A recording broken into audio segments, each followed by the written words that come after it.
Uma escola que se preocupa com o ensino que oferece, prestando atenção em cada detalhe.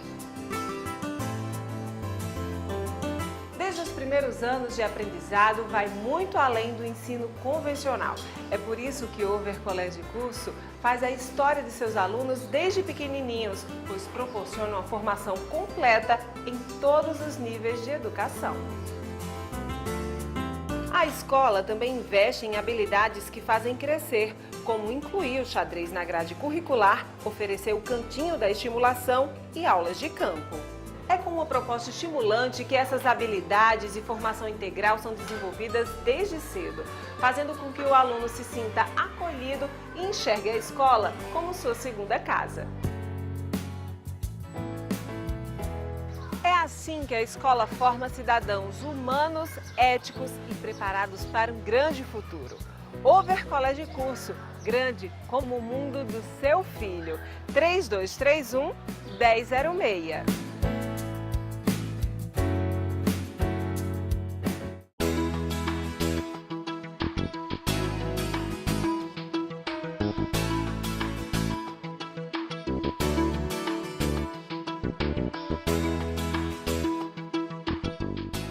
Como cuidar melhor dos cílios? Máscaras de cílios devem ser removidas diariamente, sem que fiquem em contato com a pele sensível dos olhos durante a noite toda. Dessa maneira, você evita que os cílios caiam mais facilmente.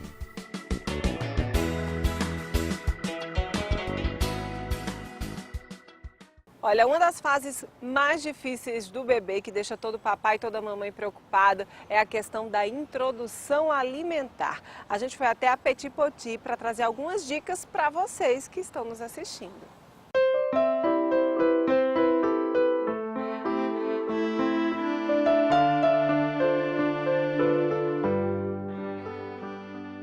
Oi, sou Gabriela Vilas Boas, nutricionista materno-infantil e proprietária da Petit Poti. E hoje a gente vem discutir um pouquinho sobre a questão dessa fase tão importante na vida dos bebês e dos pais, né, que é a introdução da alimentação complementar. Então a gente vai tirar as dúvidas desse momento tão importante na vida da família.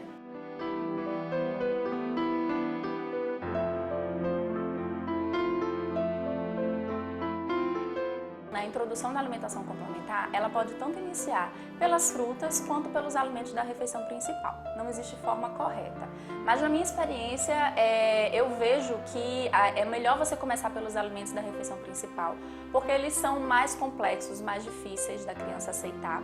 Tem texturas mais variadas do que as frutas. E a fruta, por ter um sabor adocicado, a criança acaba aceitando mais fácil, né? Então, para não frustrar a mãe, né? Às vezes a criança começa aceitando bem a fruta e depois, quando entra na refeição principal, não aceita tão bem assim, demora mais tempo. Então, para não haver essa frustração, a gente geralmente aconselha começar pela refeição principal.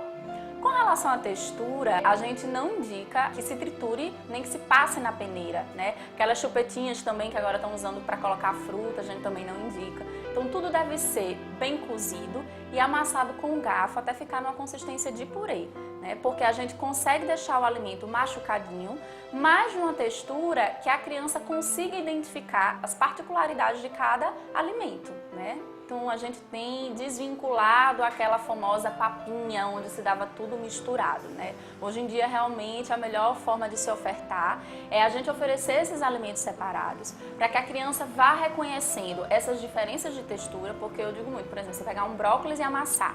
Por mais que ele fique purezinho, ele ainda vai ter aquela textura arenosa do brócolis, diferente de uma batata inglesa que já vai ter uma textura bem mais lisa.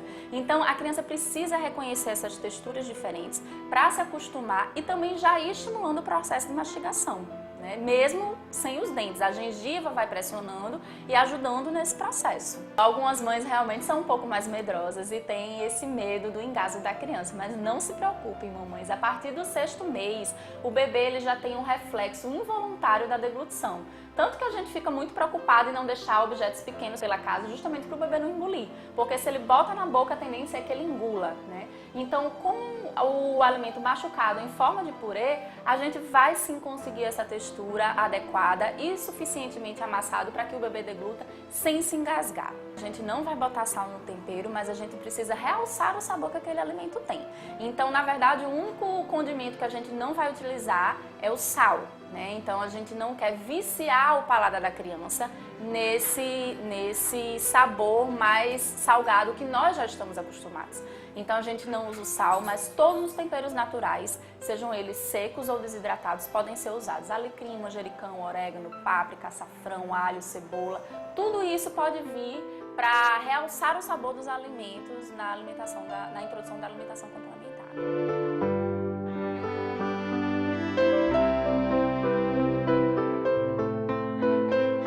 Os estudos vêm mostrando que existe um período que se chama janela imunológica de oportunidades. O que é que acontece nesse período que vai do 5º ao 7º mês? A criança, o bebê, ele está mais propenso a aceitar os alimentos sem manifestar uma alergia. Então, significa que se eu oferecer qualquer alimento para o meu bebê nesse período, ele não vai ter alergia? Não, significa que as chances vão ser bem reduzidas nesse período. Então, em vez de a gente deixar esses alimentos alergênicos de fora desse primeiro momento, a gente agora introduz. Então, o kiwi, o morango, o peixe, que às vezes a clara de ovo, então tudo isso agora vem para o início da introdução alimentar para a gente ter um suporte maior e o risco de alergia diminuir nesse período. O suco, né, nem nessa fase da introdução, nem na nossa própria alimentação, ele substitui a fruta, né? Então ele seria o que a gente chama de um complemento. Então a Sociedade Brasileira de Pediatria, ela desencoraja o uso do suco como lanche, certo? Então, para a hora do lanche, nós oferecemos a fruta, até para que a criança consiga exercitar esse processo de mastigação, consiga conviver com essa textura da fruta que tem fibra, tem texturas diferentes que no suco a gente não encontra isso. E também para a gente impedir, né, porque quando a gente faz o suco a gente retira a fibra da fruta. E aí a gente deixa esse açúcar da fruta, que é natural, mas é açúcar, livre, né? E a fibra, ela tem esse papel de fazer com que esse açúcar, a digestão seja um pouco mais lenta e esse açúcar não chegue tão rapidamente na corrente sanguínea.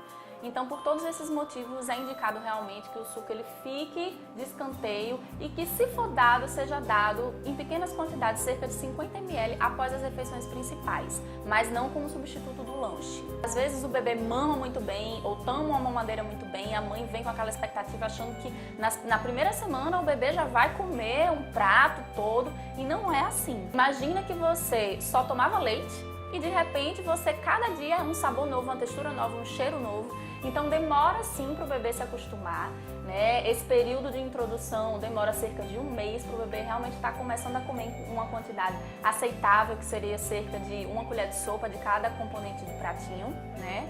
E para a gente dizer que o bebê não gostou de um alimento, a gente precisa oferecer ele cerca de 10 vezes não consecutivas, porque ele ainda está nessa fase de adaptação. Então a gente precisa dar espaço para o bebê se acostumar com textura, com sabor, com cheiro, e aí ele dizer, cair a ficha e dizer, eu gosto disso, ou então eu não gosto.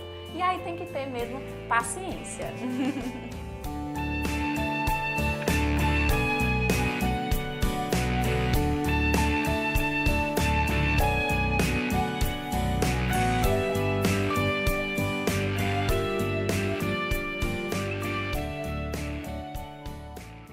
Você já ouviu falar na rinomodelação com ácido hialurônico? É um procedimento novo aqui em Natal e voltado para aquelas pessoas que têm pequenos defeitos no nariz. A gente vai explicar tudo para você nessa matéria.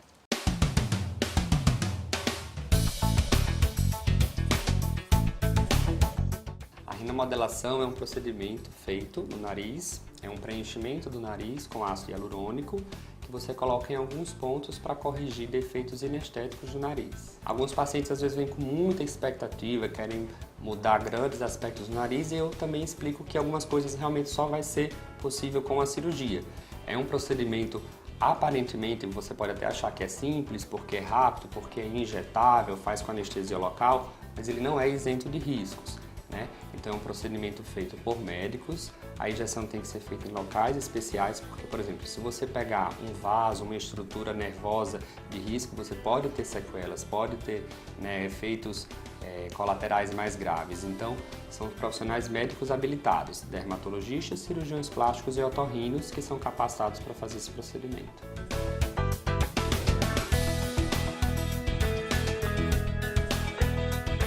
São pequenos defeitos, por exemplo, um alinhamento do nariz, uma correção de pequenas depressões, um ossinho mais alto, uma ponta baixa do nariz, isso também consegue corrigir.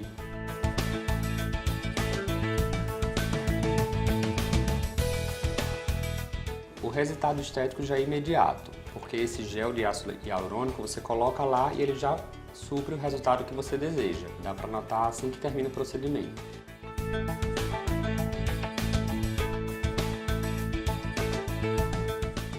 Geralmente, se o paciente já fez alguma cirurgia plástica ou alguma cirurgia corretora do nariz, nós não gostamos de fazer a rinomodelação, porque você altera as estruturas, tem cicatrização, tem fibrose, muda a posição dos vasos. Então, para fazer a rinomodelação com a injeção de ácido hialurônico, a gente perde um pouco os parâmetros. Então, quem já operou, eu prefiro não realizar. O ácido hialurônico ele é um componente da nossa pele também. Então, é algo que nós não rejeitamos, digamos assim. O nosso corpo conhece como um componente natural da pele. E ele em gel, você injeta lá e ele fica no lugar. O porém dele ser um gel que a nossa pele também reconhece é que ele vai absorvendo. Então, depois de um ano e meio, até 2 anos, às vezes em alguns casos, o produto já não está mais lá. Então, ele é absorvido e aí você teria que fazer um retoque do procedimento.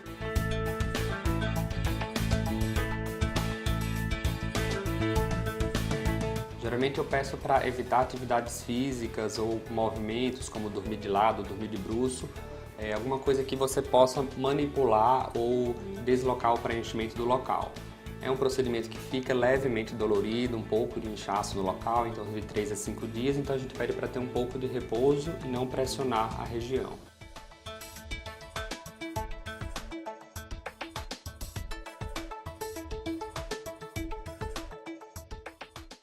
A gente vai agora para um rápido intervalo comercial. No próximo bloco você vai ver como está sendo o desafio motivação lá na Baritec. Tá imperdível e eu vou estar aqui esperando por você.